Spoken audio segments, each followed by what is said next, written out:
ঢাকা ৯-এর স্বতন্ত্র প্রার্থী হিসেবে যে মনোনয়ন আবেদনপত্র দিয়েছিলাম সেটা আপাতত গৃহীত হয়নি, কিন্তু আমরা আপিল করব। আপিল করার প্রক্রিয়া আমরা ইতিমধ্যেই শুরু করেছি।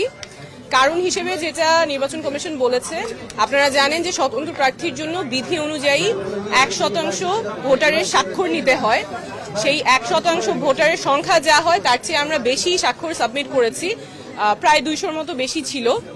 সেখান থেকে ওনারা দৈবচয়নের মাধ্যমে 10 জনের ভেরিফিকেশন করতে গিয়েছেন, সত্যতা যাচাই করতে গিয়েছেন। সেখানে 8 জনের ওনারা তথ্য সঠিক পেয়েছেন।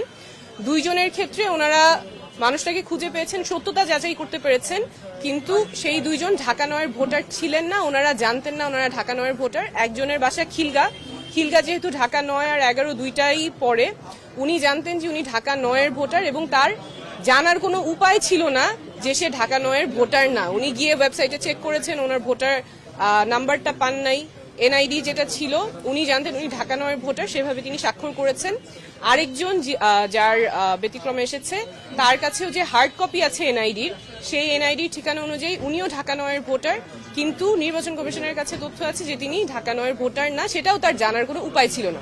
তো যেই 2 জনের কথা ওনারা বলেছেন যাদের সত্যতা পেয়েছেন কিন্তু ঢাকা ৯-এর ভোটার না, এই 2 জনের ক্ষেত্রেই তাদের জানার কোনো উপায় ছিল না যে তারা কোন এলাকার ভোটার এবং ঢাকা ৯-এর ভোটার না। ওনারা জানতেন যে ওনারা ঢাকা ৯-এর ভোটার, সেই অনুযায়ী ওনারা স্বাক্ষর দিয়েছেন এবং নির্বাচন কমিশন কোনো উপায় রাখে নাই ভোটারদের জানার জন্য যে তারা কোন আসনের ভোটার কিংবা ভোটার নাম্বার কত।